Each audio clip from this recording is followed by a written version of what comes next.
Hey everybody, welcome to Climb the Ladder for our 60th episode presented by Washed Up Network. I'm your co-host Hunter, and Duncan is with me here, and we will soon be in person. More to come on that. But we have got an exciting guest for you guys, a fellow Boise State Bronco this week. Thank you to everybody who's been tuning in each week. And don't forget to subscribe, rate, and review us on iTunes and Spotify. And be sure to check us out on YouTube. This episode is brought to you by Apex Koozie. Use code WASHEDUP at checkout for 10% off your purchase. As always, let's climb the ladder. What's going on, everybody? Duncan here, and very excited for our 60th episode. Not only is that my former high school football number, which will always be near and dear to my heart, but it's just different. It's good. And it's pretty cool that we made it 60 episodes. So we've got a little bit of trade deadline to recap, as last week we were just 2 days away. And Friday, we saw a lot of craziness happen. We've got an awesome interview for you that I'll introduce here in a minute, as Hunter alluded to. And then we've got a little bit of segments with some beer league softball outside the diamond and a little insight into why Hunter will be in Boise this weekend. So with that, let's go ahead and kick off episode 60. Yeah, I'm looking forward to being in Boise this weekend, and more after that as well. But I think we'll kind of hit on that at the end of today's episode. But a lot of craziness coming off of the trade deadline on July 31st. Yeah, probably the biggest thing amongst a lot of crazy trades and acquisitions. Max Scherzer and Trey Turner are now LA Dodgers. That was a huge blockbuster trade. A lot of people thought that Scherzer was going to go to the Padres, and then somewhat last minute, the Dodgers were able to pull some strings and not only get Scherzer, one of the top players in the league, but also Trey Turner. And so that seems like it might put them on the fast track to the World Series. I personally think that that's more of a short term. You know, they got Pujols. They've got a couple more big names now. So I don't think they're necessarily building for the future. More of a 2021 World Series pennant chase.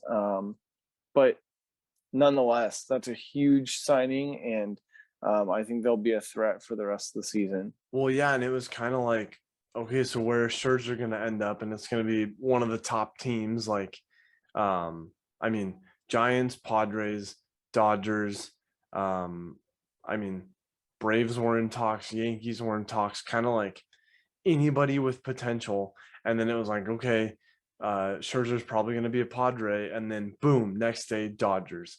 I think Dodgers are definitely World Series favorite at this point coming out of the NL.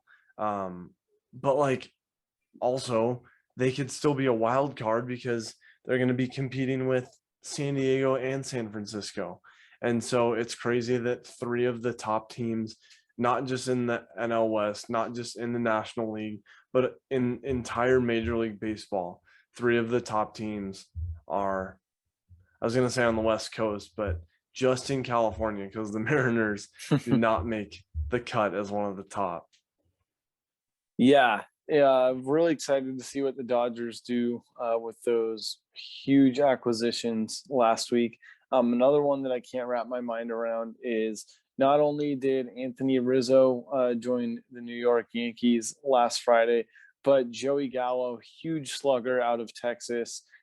He was formerly with the Rangers, and he was even in the home run derby this year.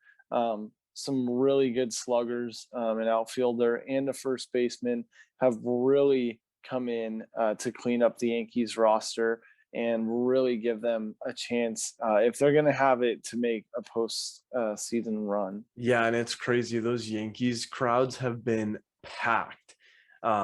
Stands are full, and like I think the Mariners are doing better than the Yankees right now, but the Yankees are like full speed ahead. Here we go. Rizzo's first appearance was, I think, first or second swing. He went yard in New York. So pretty cool for him. And Yeah. Uh, a lot of action in New York. Um, it was funny talking with Andrew and Colton, couple big Yankees fans when all that was going down. At the time, they were down like 15-0 to the Marlins of all Oh, teams. rough. Yeah, but I mean, I can definitely see for the Yankees. Uh, I mean, I'm gonna lump the Mariners in there for now, but kind of as like a future forward approach. See what happens. I would say like next year, watch out for the Yankees, especially 2 years. Watch out for the Mariners. Um, the Mariners ahead of the trade deadline. Well, we talked about um, last week how kind of our immediate reactions with that. Um, but they're definitely looking forward and they have a lot of room to deal in this postseason, which is going to be huge and a lot of young guys to develop. So that'll be exciting to see. Yeah, craziness ahead of the or as the deadline approached. Feels like the Cubs shipped everybody out and they're going to be rebuilding. And it seems like they got a World Series and now just, you know, ride the coattails, just kind of sit back, rebuild already. I guess they sent some guys across the city to the south side to the White Sox who are on a tear. Um, so yeah, crazy second half of this season already. Yeah, that's kind of what I was thinking with the Cubs is they shipped out a lot of people, and I think they, after whatever it was, 112 years without a World Series, they checked that box, and now they're probably going into another decade or so of a rebuild. So Yeah, I hopefully think the that Mariners can benefit off of some of that breathing room. definitely, yeah, I'd say overall, just a quick glance, Dodgers and Yankees, definitely the winners of the trade deadline. I don't know how you could land between those two teams, four of the biggest names in baseball, for so little in return. Maybe the prospects, will be another future Tatis Jr., but I highly doubt it. And I think that the Dodgers this season, like you said, Yankees maybe next season, and then watch out for those feisty Mariners here in 2023. Yeah, for real. Well, with that, not a whole lot of baseball this week other than the trade deadline that we wanted to cover. And we want to make sure to jump right on in to our interview. We have had a few interviews lately. We're trying to scout some more people out to get back on. You guys know the drill. Talk to them, get to know their story a little bit, and whenever we can talk to a fellow Bronco, it's always a good time. So we are excited to introduce a senior track and field athlete from the Boise State University. He was a Mountain West champion in the 2019 indoor distance medley relay. And his name is Brayden Durfee. All right, now welcoming on Brayden Durfee. He is a fellow Bronco, a senior track and field athlete at Boise State, originally hailing from the great state of Oregon. Brayden, welcome on. Thanks for joining us. Yeah, of course. Excited to have you on. Officially the first track and field athlete that we've had on the podcast in just over a year of Climb the Ladder. And so, yeah, we're excited to have you on, and I'll let you take it away. Tell us a little bit about yourself, where you're from, and a little bit about your track and field career so far. Sweet. All right. Well, first, thanks for having me, both of you guys. Appreciate it. Yeah. Let's see. Where do I start? I'm from Oregon, as you expressed. Grew up in Oregon most of my life, from about 2 years old till I was graduating from high school. Went to Summit High School. I really didn't get into the track and field scene actually until about high school. I honestly was a football guy, and I did it just to help football at first. Field. I was always that guy that people said, you're a football guy doing track. But then my high school coach said I could be really good at it and said maybe there's a chance to do it in college. So I was like, oh, well, maybe I should try to pursue that. So I went ahead and kind of put all my marbles in that jar and became a track guy that did football during the football. Love that. Yeah. So we did that, and kind of where I'm from is Bend, Oregon. So it's kind of a smaller community. So it was really cool to have a big community behind me in that area. And a little more story about me in high school. When I first entered high school, I was like 5 foot and maybe 95 pounds. So Whoa. I got a little more. I didn't really get bullied, but a lot of people made fun of me. They're like, you're too skinny, too small to do things. So to have my family and just that community around you that tell me like, hey, you're gonna grow, you're gonna do your thing. So by my junior year, I was like 5'11" and like 170-ish, and we won state in football that year, and then I ended up going on to win 3 state championships in track. So we ended up being really well, and then that led me to the whole college scene, which was I wish I knew more about college because I didn't really know much, and my parents didn't know much. So kind of I don't know. I wish I would have known more about emailing more schools and doing all that, but I thought schools would come to you, but it's actually quite the opposite. You have to show that you're interested. So, but long road and everything with that, and then I ended up picking Boise State. So running at Boise State, and yeah, I'm going into my senior year, like you said. So that's kind of a little rundown on my story. Yeah, man, that's awesome. I like the part that you say about just having, even though it's a small community, it feels like having a big team behind you, and your hometown's gonna root you on. Oh yeah. No matter where you go. So I bet that that's really cool. And like, I mean, Boise State's not too far from Bend, but Yeah. it's far enough away that you have a hometown kid going somewhere. So that's really cool. Yeah. No, that was the big thing. And like you said, having that community, and I think looking back now, and I still have social media kids that looked up to me from my hometown. So it was really big for me to be a leader in that form, just to show that being from a smaller community, you can still go somewhere and kind of have that goal to make it to the highest level, I guess, in college was a huge thing. And then another thing was I have 3 little sisters, so be able to stay in their life somewhat and lead by example for them as well. So for sure. Yeah, what would you say is your favorite part about being on the team at Boise State, and how did you kind of find the Broncos? Yeah, I think, well, first how I found the Broncos, I emailed some schools because my high school coach helped me a little bit. He said to email some.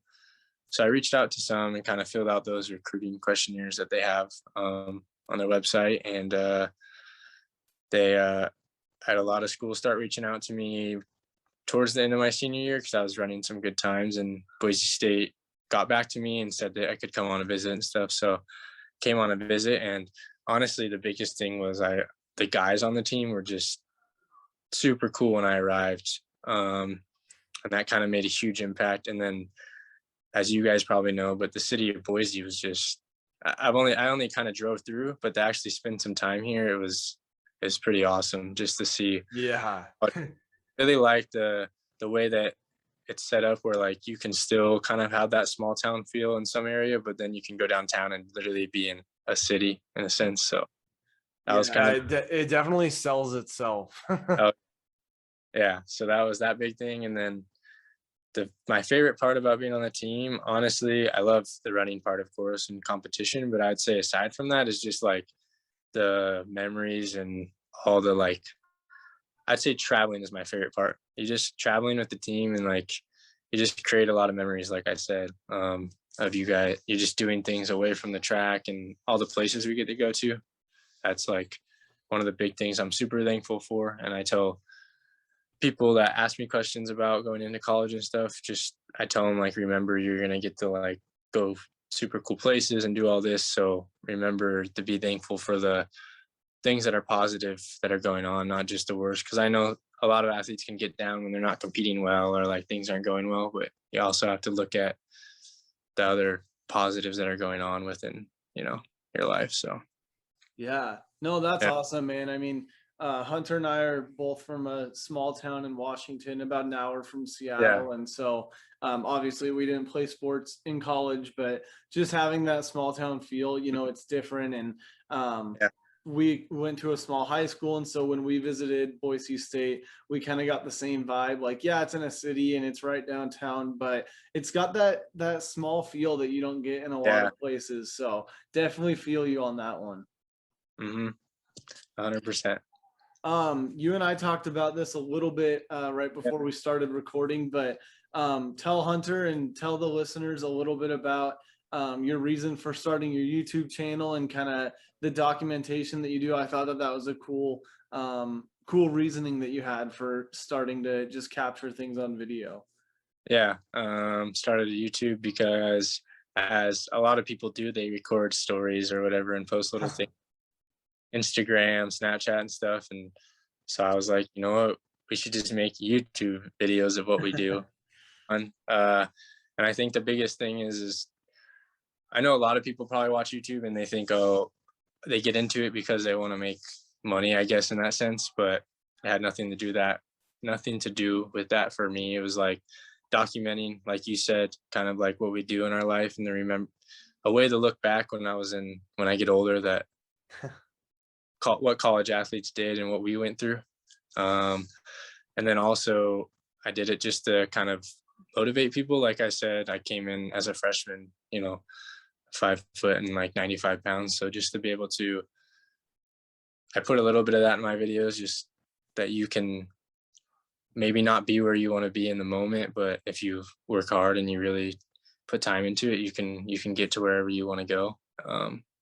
So that's kind of the main reason why I started the YouTube, and just honestly to have fun with it. It doesn't take up too much time. And then I also told you that my friend, he's getting into photography and videography, so it works pretty well because he can kind of mess around with videography with my YouTube videos. So it worked out pretty well. Yeah, no, that's awesome. Yeah. That's sweet. Just like as another avenue and just something fun and different. And you never really know what will happen and who you'll meet and what crazy or funny ideas you'll come up with. Like, I mean, Duncan and I starting this, we didn't know like that we would meet people like you or talk to some of the people that we've had on. Were like, we never would have imagined that, but it just opens doors. And like same thing, we're just having fun and documenting this. And we probably sound like fools, especially when we look back in 10 or 20 years, but like also like for you to be able to look back at videos and like friends, and then you'll have like a blooper reel, and your friend editing will probably like pull out a bunch of stuff and use it at your wedding or something. Probably. The other thing I was going to add on to what you said about being a leader, especially to 3 younger sisters, like I can't imagine the eyes that they have for you and just the person that you are, but also for the people that you were on teams with in high school. Like they'll always look up to the athletes that go on to the next level. And so that's cool that you can just share a little bit of your story in video form, and engage people in different ways. Like I saw you had a random giveaway on Instagram within the last couple of days, and that's what it's all about. It's those small things. It's engaging people, building relationships, being a leader. So that's awesome. Most definitely. Yep. So something that, I mean, we're a baseball podcast, but I mean, obviously you said that you played football and you're a track and field guy, and like we're big on college and professional sports and stuff. Yeah. And you said you're from the Northwest, so who are your pro teams? Who do you root for? Yeah. So the Mariners in baseball, Seahawks in football, and then basketball. I'm a little different. I just like to root for players. Okay, there you go. Yeah, I like the Trailblazers, of course, being in the Northwest, but I like rooting for players. I like rooting for like Devin Booker and those type of players. So nice. Yeah, you're speaking our language. We're hometown guys, no matter how good or bad or opposite ends of the spectrum between the Hawks and the M's. One thing that Brayden was telling me right before we jumped on was being at the Seahawks Super Bowl win against the Broncos? Not just a win, the domination, really. Would you mind describing just the atmosphere of being there and, you know, the first Super Bowl victory in franchise history? Walk us through what that was like. Yeah, it's pretty amazing. Like I said, I'm thankful for the opportunity. And to be honest, it was in the moment when I first walked down to the stadium, it was like I couldn't really wrap it around my head because I was like, man, I'm actually like here, you know. It's kind of hard to put yourself in there. And then it was just kind of the game went by pretty quick, and it was just crazy to be sitting there like watching it all happen. And then the craziest part I think about it all is watching replays, especially like Percy Harvin when he took back the kick return. Just watching those things, because in the moment all you're doing is literally just screaming your head off. I mean, I was just yelling, and you know, so the look back and is really cool. And I would just say to watch the Seahawks kind of be able to do it after so many years, especially with that whole rundown with the Steelers when that happened at the Super Bowl, and just all the down times, I think, because they were awful for a while. Yeah. Just to be able to see them actually, you know, get that Super Bowl ring was probably, it's amazing to see. And especially as a kid, I actually, throughout elementary school until about 4th grade, I wore a Seahawks jersey every day at school. I had like, Nice. Heck well, yeah. I had like Marcus Trufant, Sean Alexander, all those guys. So I used to wear a jersey every day because but that was when they weren't amazing. So it was cool to have it all come together. So, Yeah, right. Oh, yeah. that's awesome. Yeah, not to pat ourselves on our backs, but I think a majority of our guests have been Seattle sports fans, and you know, like this one unplanned. So we'll definitely take it when we can get it. Well, the last big thing that I wanted to ask you about, as it's been a recent and an ongoing development in the NCAA as a whole, is the name, image, and likeness, I guess, rule or passing of the rules that's taken place over the last month or so. Any takes on that? Have you done anything with it? I mean, just putting your thoughts out there for people like us. I think it's a pretty awesome opportunity for a lot of athletes. I think a lot of people have talked about it, and I hope it gets used in the right way, if that makes sense. I think there's always a way to use things.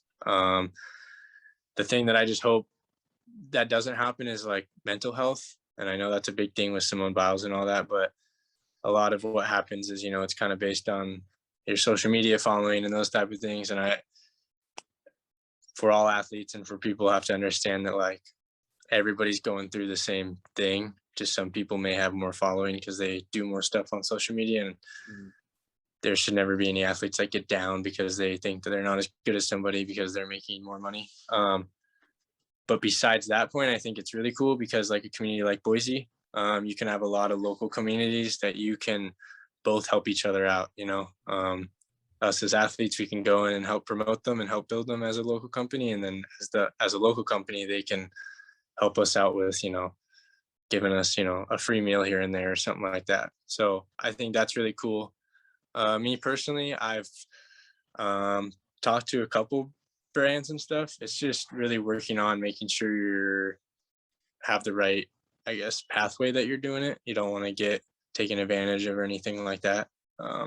But Boise State does a really good job. They have a whole bunch of programs set up for us, and Team Atlas is one of them. And we have social media person, and we can reach out to them, and we have meetings every couple months about finances and like what to look for and contracts and all that. So they do a really good job for us, and I know other schools are, you know, doing that as well. And I think it's cool. It's pretty crazy to see some of the deals that you see out there. I know I saw something about Bryce Young, the Alabama quarterback, is reaching like almost $1 million on his deals.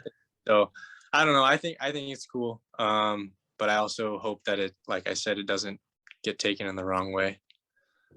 Yeah, definitely. And I think that you know, if people have the right intentions behind it and they don't abuse it, I think that it is a really good opportunity. And I'm sure that, you're in a lot of those circles and Yeah. conversations with people. And I mean, some people, they just flat out will do it all for the Yeah. wrong reasons. And then that's when it takes away from the game. And like, I mean, you seem pretty humble and with the game and, you know, Yeah. love the sport. And so like, as long as you're grounded in that and you love that, then yeah, you should, you know, get your likeness. And like you said, the coolest part is to be able to help your community. And like a community like Boise is so awesome. I mean, Yep. it's like one of a kind. You just feel like you can go anywhere and people know you. And so whether it's going to a pizza place and getting like a free meal once a month Yeah. and you're helping them out, or you get like, I don't know, I guess I'm taking this example from football, but like the custom cleats that like guys will Yeah. wear in warm-ups, like who had the Waffle House cleats, and somebody had Waffle House cleats like That's in yeah. training camp this past week. So just, you know, like flying pie. Oh, sorry, are you distance or sprint? Because I know Sprint. that's your Yeah. sprint. Yeah. So I mean, if you had some spikes that were like flying pie, Yeah. you know, just something fun, even like that, it seems like the opportunity is there. And there's a lot of things you could do with it, but even the fun side of that. Oh But yeah. yeah, I mean, it's cool to hear where you're coming from with that. And I think there's a lot of potential, either direction of how people could go with it. Oh yeah. No, I agree. I'm on the same. Yeah, well, that's awesome, man. I just wanted to throw that in there because I think you're the first athlete that we've had on. We've talked to a college coach about it, and I feel like Nice. it's a pretty similar opinion across the board. You know, as long Yeah. as it's used in the right way and doesn't lose sight of, you know, what you're actually doing out there Oh yeah. for your sport. You know, I think it's a great thing all the way around. So yeah, appreciate your insight on that. And Yeah. then the last thing that we like to do for all of our guests, especially athletes like in your shoes, we like to give you the floor to just give a shout out to anybody that has helped you get here, anybody who's in your circle that, you know, has helped you either achieve where you're at in life or Yeah. whatever that might be, teammates, coaches, family, anything. So take it away and then let us know where everybody can find you on social media and YouTube. Sweet. Probably biggest shout out. My grandparents have been there for me for a lot of stuff. And of course, just my family, my sisters, everybody. And then I would say my track family here in Boise has really been strong and supportive and everything, especially just as you grow through college. It's pretty cool to have a team that's kind of supportive and you can always go to, coaches and athletes. So I'd say those are probably the main people. And then just my trainers and everybody that I've had along the road. They've helped me a ton. And then social media wise, just my Instagram, Brayden Durfee _. And then my YouTube is the same thing, Brayden Durfee. So Sick. Yeah. That's awesome, man. Yeah, we like to give a platform for everybody to do that because, you know, we're only as good as the people around us, and most definitely. you know, nobody can do it alone. So Yeah. that's awesome, man. Well, we really appreciate you just taking a few minutes to share your story with us. You know, give us a little bit different content than our usual baseball stuff. And always good to talk to a fellow Bronco. Yeah. Thank you. I appreciate you guys again. So Yeah, for sure. Good luck this season. thank you. You know, hopefully it's all smooth. It's a good return to normal, and yeah. Go Broncos. Yeah, go Broncos. I agree. Right on, man. Well, thank you again, Brayden. Hunter lives in Seattle now, but I'm still in Boise. So hopefully I'll see you around here soon and we can connect in person. Sounds good. Thank you, Right on, guys. man. All right. Take care. You too. Bye.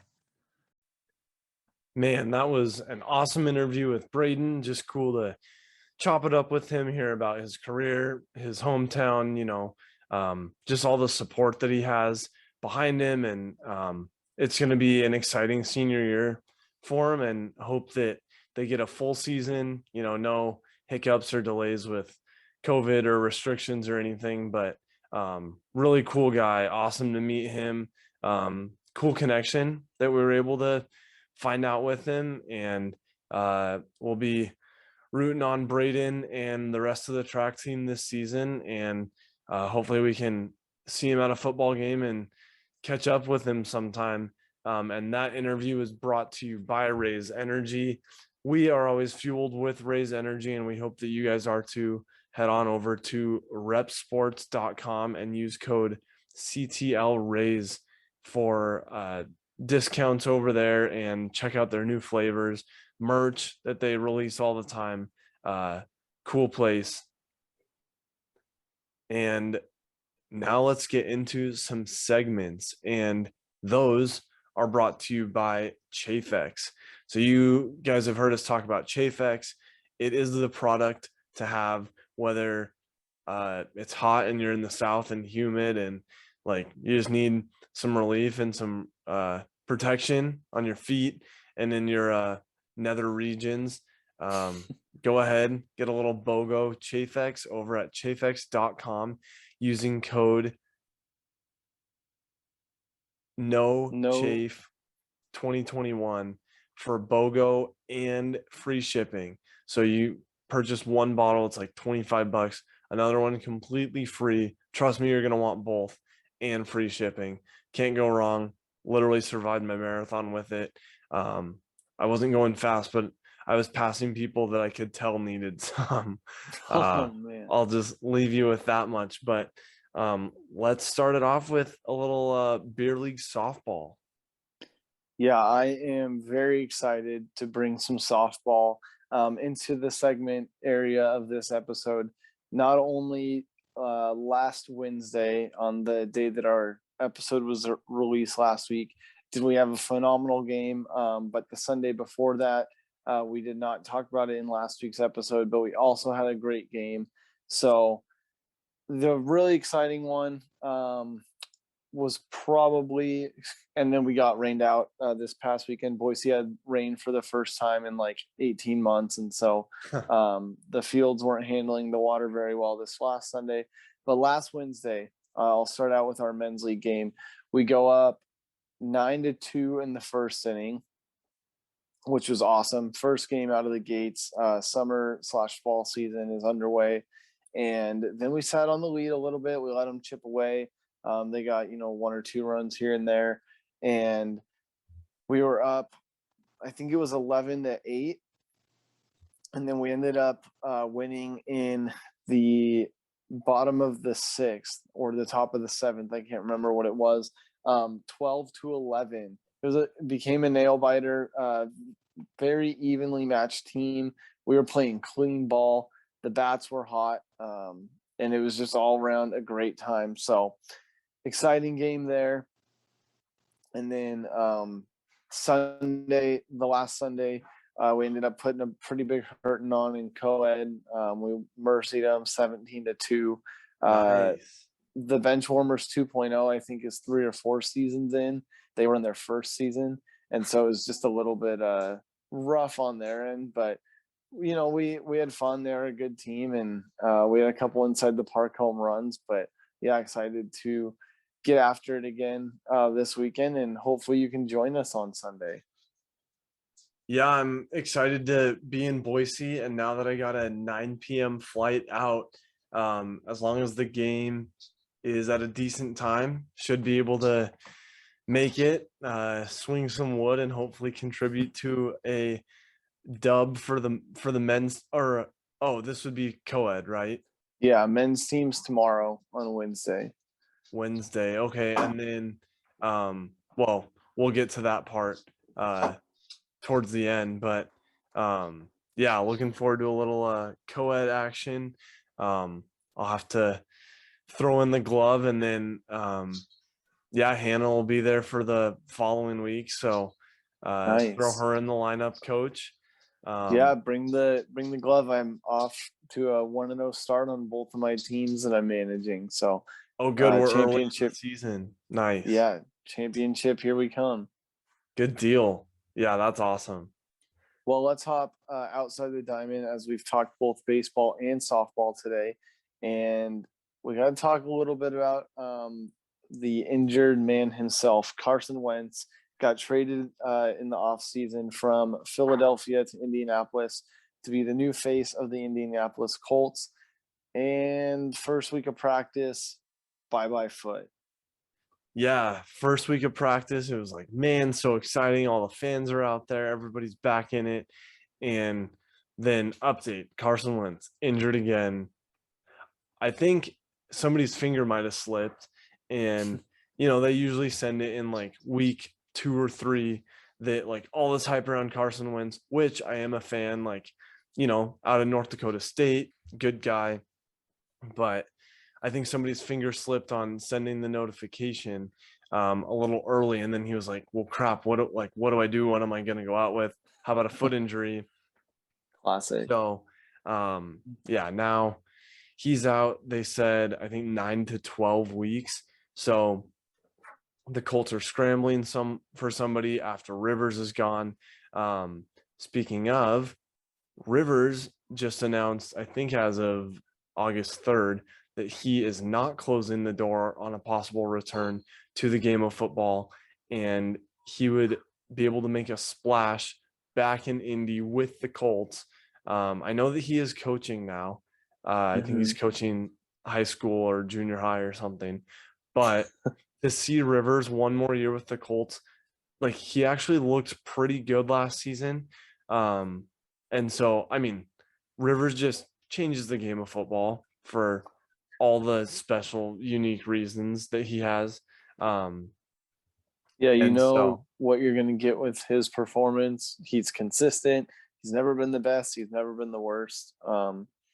And I don't know if he would carry them to a Super Bowl, but maybe he could at least play the first half of the season, get Wentz healthy, and be available. I don't think it would make sense for him to come back to any other team but the Colts at this point, because he has kind of moved on, but he did come out and say that. So definitely an yeah, option. And then one more option that the Colts have. yeah, Nick Foles, who is currently with the Bears, but the Bears are in such a quarterback carousel between, is it Fields himself and Andy Dalton, I think. Yeah, I think so. Yeah, for the Bears. So Foles is like, hey, I played backup. I won a Super Bowl for Carson Wentz of all people, So Very true. we'll see if Foles gets some action with the Colts. I feel like he could fit in there. I just typed in Mitch Trubisky's name since we were talking about the Bears. And the first headline that pops up is possible Mitch Trubisky trade to the Colts. So I wonder Interesting. if that could happen. Looks like he's currently on the Bills, so I'm guessing he's backing up Josh Allen. Not a But bad I place to be. could definitely see him sticking around the Midwest and throwing for the Colts a little bit. So keep Yeah. an eye on Trubisky. Yeah, watch out. That'll be interesting to see, but I think we're less than 40 days away from football, which feels Crazy. really good. I think college football kicks off in a month. Labor Yeah. Day weekend, maybe Yeah, I before. think September 2nd is the Broncos, and I got Here my we season go. tickets last week, so I am in it. Very excited for that. Well, bringing back a little segment that we haven't had for a minute, but Duncan and I both had things this week that we were just saying to ourselves and each other, are you kidding me? So, Duncan, you want to kick it off with a little, are you kidding me? Yeah, I thought about it as I was walking through the store today, and I was like, man, perfect fitting that we're recording tonight. Walking around, and I passed the beer aisle at Albertsons, and I see a little fall display. Nothing too over the top, no orange frosted cookies or anything yet. But there was an Elysian box 12 variety of all of the fall flavors.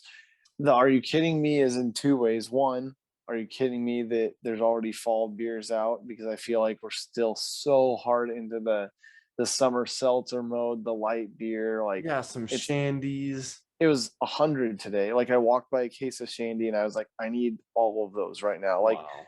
it does not. There's no crisp in the air. It doesn't feel like there's going to be. So the Are You Kidding Me that okay, we don't need fall beer yet. The good Are You Kidding Me part of it though was that Elysian is officially bringing back or at least to the state of Idaho, their Punkachino beer. For anybody that hasn't had it, it's like drinking a pumpkin spice latte in a beer, and That's a good it one. sounds weird. I've only had it one time in 2018, but it is phenomenal. So very excited. Are you kidding me? It's finally back. Wow, yeah, that's a good one. But man, just like give us August. Give the Yeah, people not yet. August. Not yet. Not yet. I am gonna say that just talking about pumpkin beer and stuff, that does take me back to fall in Boise, and I am gonna miss that this year. First first year being back in the Seattle area and getting all those seasons, which is pretty much just two. From June to August is hot, and from September to May is cloudy and rainy. The fall days here, I have to say, are beautiful. A lot of leaves to fall. Really feel the crisp in the air, unlike Boise, where it's like 75 until October. So that'll definitely feel like football season being back in the Seattle area, but I am going to miss the drastic change of the season in Boise, where 1 week you're looking at like 95, 99, and then literally the next week it's 75 for 2 weeks, and then November 1st hits and it's 55. Yeah, it'll drop a lot, but man, I feel like I want to smell football in the air, but like today I was just absolutely dying. And I'm like, it's August 3rd. It's been feeling like this since it was June 3rd. And I think this is the end of the massive, massive heat wave with the rain. It kind of settled things down a little. Smoke is clearing out a bit. But yeah, I could definitely use like some low 80s at the moment. Definitely. Well, my are you kidding me is walking through Costco on Sunday doing a little restock. Hannah got back into town, just getting our August groceries. Walking through, and usually there's like the kayaks and the pools and the yard games and the workout equipment. It's all flannels and down jackets. No more barbecues, nothing. Like Costco said goodbye to summer on July 31st, just like the introduction of the pumpkin beer.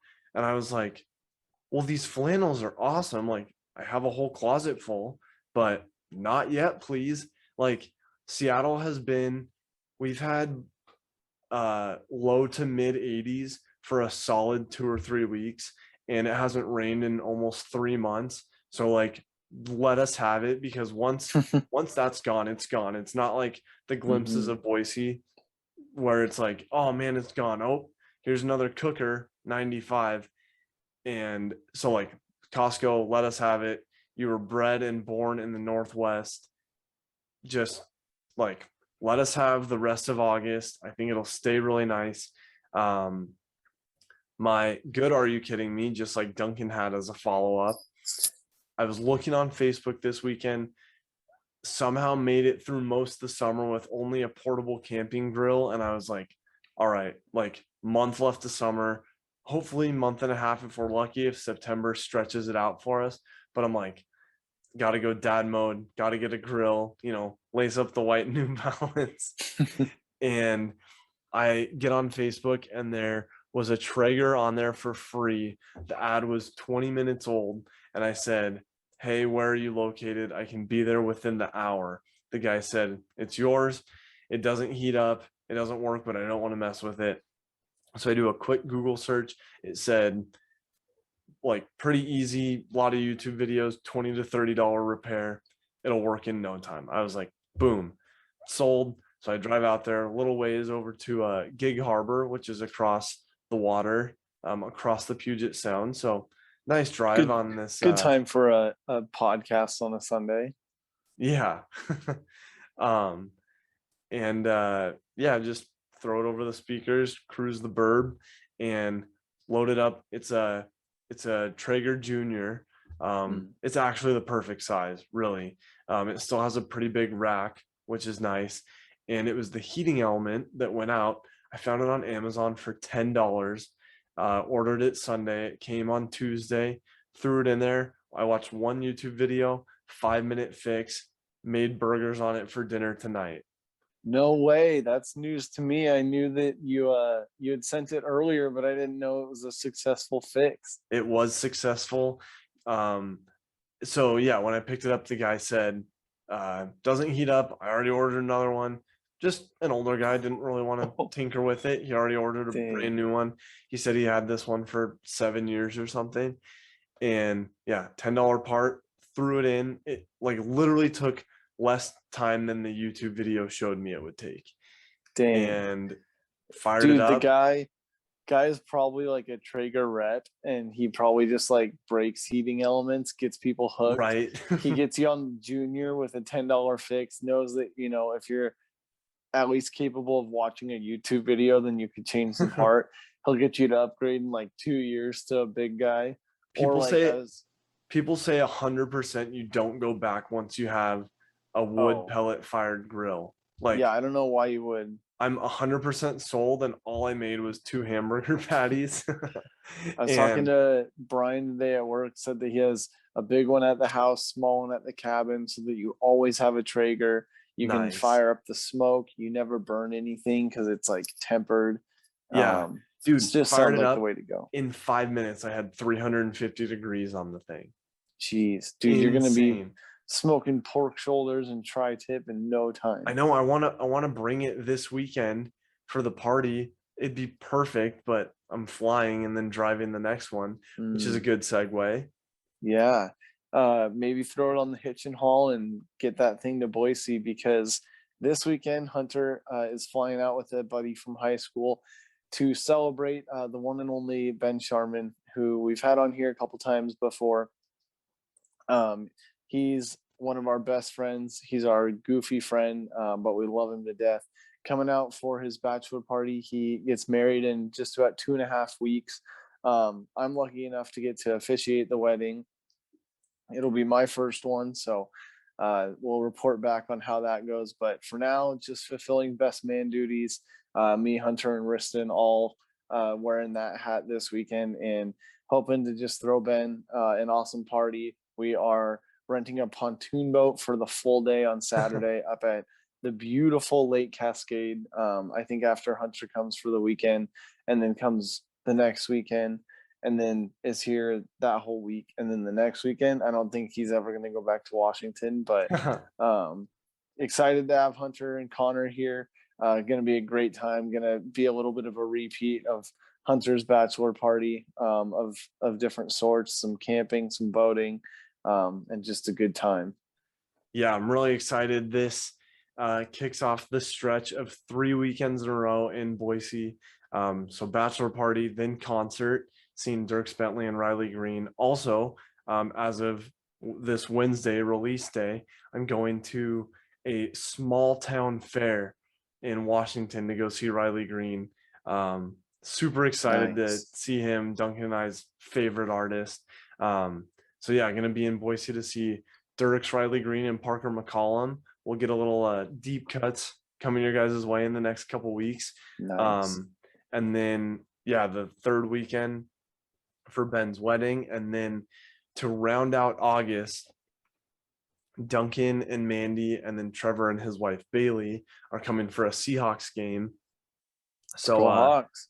holding it down here in Tacoma at the Robertson household, and hosting 4 of our favorite people for a little Seahawks preseason game. So that'll be fun. August is jam-packed and going to be awesome. Yeah, I can't wait. Haven't been to a Hawks game since 2010. So you do the math. Wow, yeah. That was about over a decade ago. So last time they were cheering for Travaris Jackson to get off the field and Charlie Whitehurst to come in and take over for the second half, getting throttled by the Falcons. So very excited to hopefully see a little bit of Russ in action, and a lot of that young talent that we have shining right now at training camp. So that'll be a good way to round out August, but a lot to do between now and August 30th. So yeah, very excited. An exciting month. Duncan and I will be recording this weekend together, and then, as we just said, probably the rest of August together in person, which will be exciting. So you guys will get a little more footy, maybe some interviews, real in person, and back on the couch together.